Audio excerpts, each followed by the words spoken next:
നമസ്കാരം. ഇന്ന് നമ്മൾ പ്രാർത്ഥനയെക്കുറിച്ചാണ് സംസാരിക്കുന്നത്.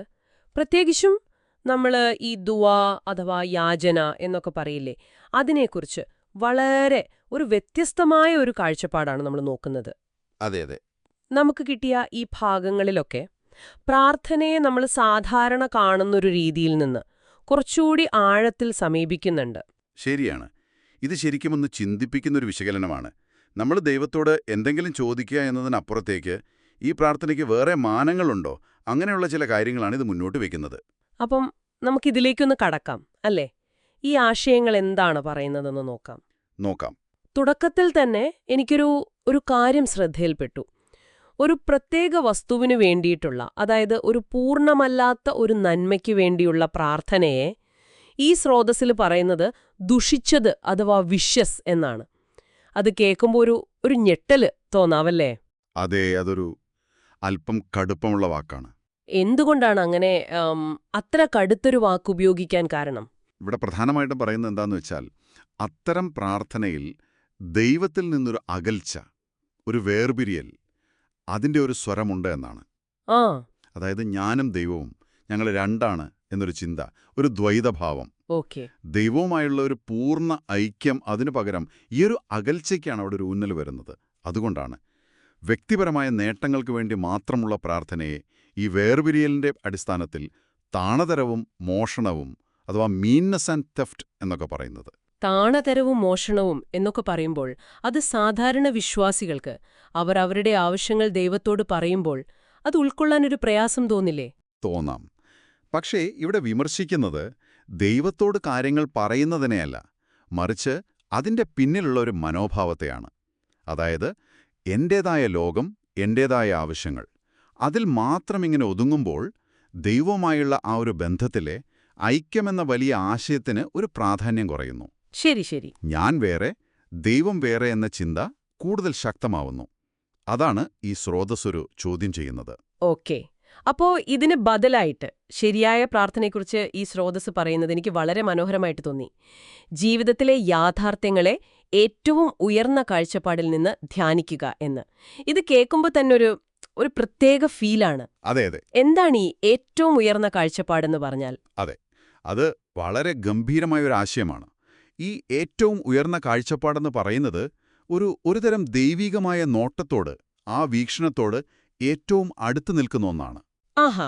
അപ്പോ ആ ഒരു മാനസികാവസ്ഥയിൽ നിന്ന് വരുന്ന വാക്കുകൾ, അതൊരു പ്രാർത്ഥന എന്നതിനേക്കാൾ ഒരു സന്തോഷത്തോടെയും ഒരു സംതൃപ്തിയോടെയും ലോകത്തെയും ജീവിതത്തെയും ഒക്കെ നോക്കിക്കാണുന്ന ഒരു ആത്മാവിൻ്റെ തന്നോട് തന്നെയുള്ള ഒരു സംസാരം പോലെയാണ്. ഒരു ആത്മഗതം പോലെ. അതെ, ഒരു സോളിലുക്കി എന്ന് പറയാം. ശരിക്കും ദൈവം തന്റെ സൃഷ്ടികളെ നോക്കിയിട്ട് ഇത് നല്ലത് എന്ന് പറയുന്നതിൽ തുല്യമായ ഒരു അംഗീകാരമാണ് ആ അവസ്ഥയിൽ നിന്ന് വരുന്നത് എന്നാണ് പറയുന്നത്. കൊള്ളാം. അപ്പോ ഈ ഒരു ചിന്ത വെച്ച് നോക്കിയാൽ, ഒരാൾ ദൈവവുമായിട്ട് ഒന്നായി കഴിഞ്ഞാൽ, പൂർണ്ണമായിട്ട് അങ്ങനെ ഒരു ഐക്യത്തിലെത്തിയാൽ, അയാൾ പിന്നെ യാചിക്കുകയില്ല.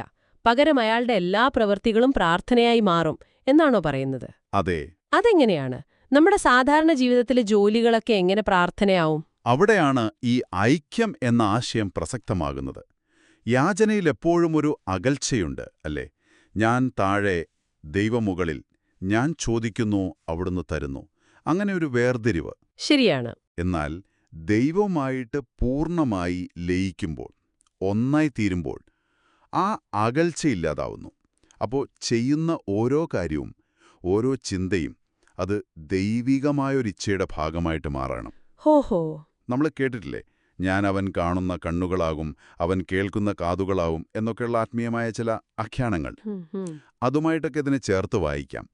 വ്യക്തിയുടെ ഇഷ്ടവും ദൈവത്തിൻ്റെ ഇഷ്ടവും തമ്മിലൊരു വ്യത്യാസമില്ലാതാവുന്നൊരവസ്ഥ. ആ വ്യക്തി ഒരു ദൈവത്തിൽ നിന്നുള്ള പ്രകാശം ഒട്ടും തടസ്സമില്ലാതെ കടത്തിവിടുന്നൊരു ശുദ്ധമായ പ്രിസം പോലെയാവുന്നു. അതായത് പ്രാർത്ഥന എന്നത് ഒരു പ്രത്യേക സമയത്ത് ചെയ്യുന്ന ഒരു കാര്യമല്ല, വാക്കുകളുമല്ല, അതൊരു ജീവിത രീതിയായി മാറുന്നു. ഒരു മാനസികാവസ്ഥ. അതെ, തീർച്ചയായും. ചെയ്യുന്ന എല്ലാ കാര്യങ്ങളിലും, അത് ചെറുതാണെങ്കിലും വലുതാണെങ്കിലും, ആ ഒരു ദൈവീകമായ ബന്ധത്തിന്റെ ഒരു സ്പർശം വരുന്നു. കൃത്യമായി. ആ സ്രോതസ്സിൽ പറയുന്നതുപോലെ ഒരുപക്ഷെ നിങ്ങൾക്കും അനുഭവം ഉണ്ടായിട്ടുണ്ടാവാം ചിലപ്പോൾ. ആ ശാന്തമായ, തൃപ്തമായ ഒരു ആത്മാവിൻ്റെ അവസ്ഥ, ഒരു ട്രാങ്ക്വിൽ സോൾ എന്ന് പറയില്ലേ, ഉം. ദൈവത്തിൽ പൂർണ്ണമായി തൃപ്തിയടഞ്ഞു, ദൈവം നിന്നിലും തൃപ്തിയടഞ്ഞ ഒരവസ്ഥ. ആ ഒരു ലെവലിൽ ദുആക്ക് യാചനയുടെ ഒരു സ്വഭാവമല്ല ഉണ്ടാവുക. ശരിയാണ്. അവിടെ അകൽച്ചയില്ല, പൂർണ്ണമായ ഒരു സ്വീകാര്യത, ഒരു ലയനം, അതാണ് അനുഭവപ്പെടുക. കാരണം വ്യക്തിയുടെ ആഗ്രഹവും ദൈവികമായ പദ്ധതിയും ഒന്നായി മാറുന്നൊരവസ്ഥയാണത്. അപ്പോ നമ്മൾ ഇന്ന് സംസാരിച്ചത് പ്രാർത്ഥനയെക്കുറിച്ചുള്ള അടിസ്ഥാനപരമായ 2 സമീപനങ്ങളെക്കുറിച്ചാണ്. ഒന്ന്, വ്യക്തിപരമായ നേട്ടങ്ങൾക്ക് വേണ്ടിയുള്ള ഒരു യാചന. ഈ സ്രോതസ്സിന്റെ കാഴ്ചപ്പാടിൽ അത് ദൈവത്തിൽ നിന്നുള്ള ഒരു അകൽച്ചയെ കാണിക്കുന്നു. അതെ. 2, ദൈവവുമായുള്ള ഒരു പൂർണ്ണമായ ഐക്യത്തിൽ നിന്ന് വരുന്ന പ്രാർത്ഥന. അത് ജീവിതത്തെ ഒരു ഉയർന്ന തലത്തിൽ നിന്ന് ധ്യാനിക്കുന്നതും എല്ലാ പ്രവൃത്തികളിലും ആ ദൈവികതയെ കാണുന്നതുമായ ഒരവസ്ഥയാണ്. എന്നാലോചിക്കാവുന്നതാണ്. കേവലം എന്തെങ്കിലും ചോദിക്കുക എന്നതിനപ്പുറത്തേക്ക് നമ്മുടെ പ്രവൃത്തികളിലൂടെ, നമ്മൾ ലോകത്തെ നോക്കിക്കാണുന്ന രീതിയിലൂടെ, അതിലൂടെയൊക്കെ പ്രാർത്ഥിക്കാൻ കഴിയുമോ? ഒരുപക്ഷേ പ്രാർത്ഥനയുടെ അർത്ഥം നമ്മൾ സാധാരണയായിട്ട് കരുതുന്നതിനേക്കാൾ എത്രയോ വലുതായിരിക്കാം. ഇതൊന്ന് സ്വയം ചിന്തിച്ചു നോക്കേണ്ട ഒരു കാര്യമാണ്.